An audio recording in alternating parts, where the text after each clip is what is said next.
I just found the location and origin to one of the most iconic liminal spaces of all time, which subsequently has provided over 50 separate and unique images.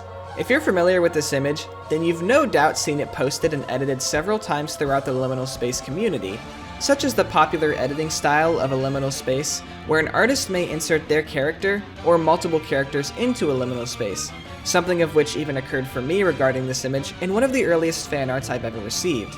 Then of course there's the famous Find the Cat gif. It's safe to say that this image can be regarded as widespread across the internet. And while many of us may find this contemporary practice of liminal space or general internet archiving commonplace, we all must pay respects to our previous counterparts, that being dead mall archivists.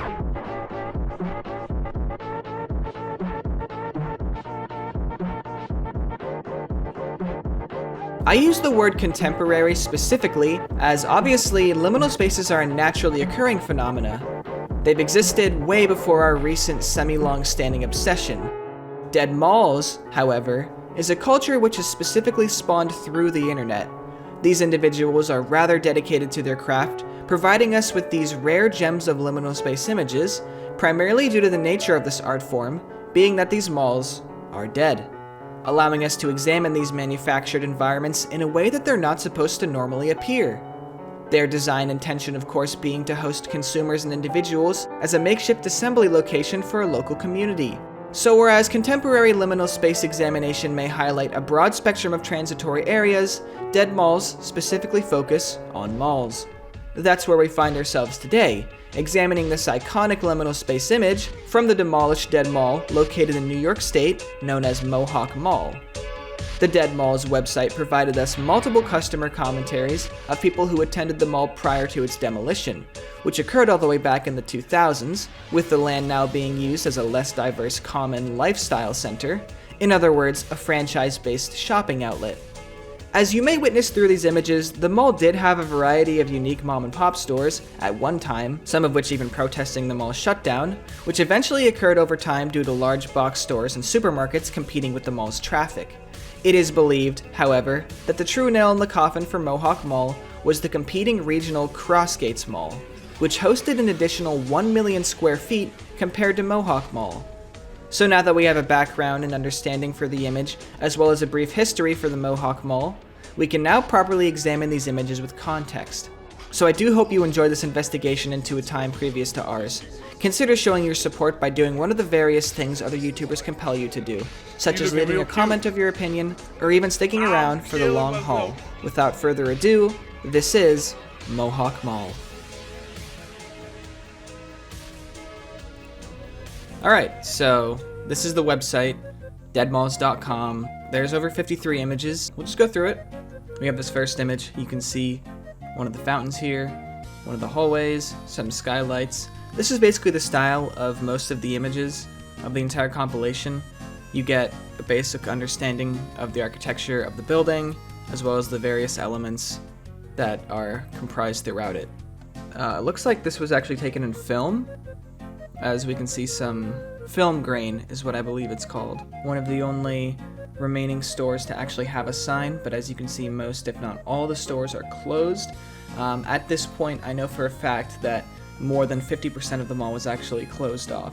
Another similar image here, CVS, and then we can see some of the mall's logos, and we can actually see the person taking the photo here. So as a heads up, if you're ever doing a photo where there's glass or window, you'll want to place your camera as close as you can to the glass. Essentially, you want to press on the glass, otherwise you will get this reflect effect here, where you can even see that there's a bench behind him.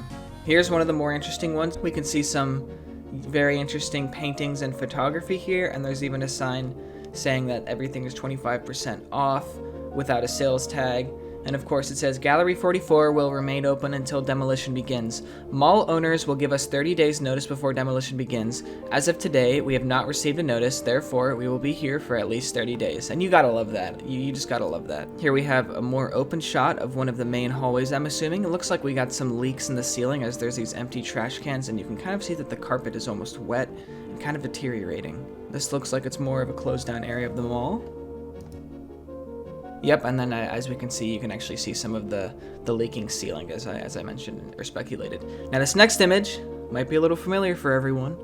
And here we are, number 10 within this series, but you are all familiar with this. I don't really have much more to say. We can go ahead and move on from here. This is a nice one as well. You can actually see right here, this is where an old McDonald's used to be. The sign still present on the bricks. It's more of a dirty photo. I'm assuming this is within the McDonald's. They must have had to take it in a precarious manner, as it's very grainy and the resolution is even a little different. Here's an outside shot of the mall. What I assume might have been some signage over here, as we can see from the spots. And you'll notice that it does take place during winter, but there are some birds up here, which is pretty neat. For your convenience, we will be transferring your photo processing orders to, and then it has something over here. Some of the lights are on in the back, but this is just an image of a storefront that is closed down. Another one here, some more film grain, as this was probably taken on some high exposure in a low lit environment. Here's a shot similar to the iconic one, except it's a little bit darker. Here's an outside shot of the mall. This was one of the main stores of the mall, one of the main popular ones. We actually get to see inside of it later, where we'll actually see a worker that might be coming up, but we can take a look at these classic cars. It just hits you with that feeling that you know that what you're looking at is retro. It says shop something Monday through Saturday, 10 to 9, and then 8 to 6. What I'm guessing is a surrounding building. This looks like it's some sort of bank. This is the sign for the mall, where we can see up here it says Mohawk Mall. You don't actually see many people in the collection, so it is interesting to see somebody here. One of the stores open. I'm assuming this is the Marshalls, but I could be wrong. A sign that says Fargo, where we have some messed up display. Here's the image I was talking about, where we actually see the worker working. It's pretty funny that there's somebody that's working. Looks like there's some candy down here. Pretty sweet. And then another shot of the store. Can't find it, we'll special order it. Very cool. Here's an outdoor shot of the mall. Pretty interesting that despite it having low traffic, they paved the entire parking lot. Oh, look at this one. Yeah, this one's really cool. Some unique architecture here. We have some, I don't even know what these are called, what the proper term is for this little arch design with the column, but pretty interesting. Here's more of the logos. Another outside shot of the mall here. Another one here. Here's an image of an empty storefront. Again, he did not go up close to the window so we can see the flash and the reflection. This looks to be like a hallway which leads into the main part of the mall. We can see the skylights, and then we can see another hallway down there. Logo shot of the mall. I'm not really sure what's going on with this one. It looks like to be another reflection image. I'm not sure if we're looking in somewhere or if that's the reflection.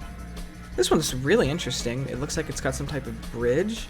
I wonder if there's like a fountain that runs through, because it is a one-floor mall. It's actually considered a mini mall, one of the first mini malls ever to be constructed, so it's pretty though. I will say that much. GNC, okay. Here's another shot of that bridge that we mentioned earlier. This hallway is extremely empty, not much going on here. And then this looks to be like a shot of one of their fountains, and then we can see the Media Play store, which has a sign here and over here. An empty store, okay. Pretty wide open hallway. This might be the main hallway. Another shot of the Media Play. Oh, here's the Marshalls. Interesting. So the two main stores are like right in the middle, it seems, if we're to believe that this area is the middle of the mall. Stuff lined up for the eventual demolition. Oh, you know what? This might be taken at a later date because there's fences surrounding the place now. Yeah, it is, because the snow is all gone. I should have put that together sooner. Okay. So this compilation takes place over multiple days. Very interesting. Some more outside shots. Wow, that is a dark photo.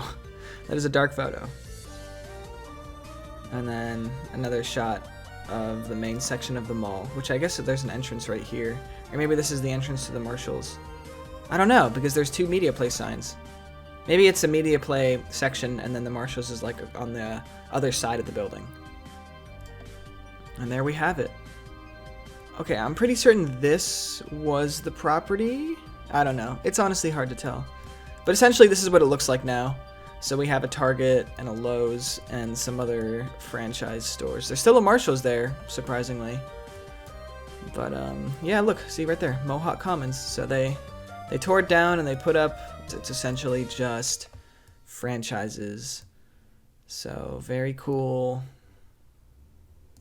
Very cool.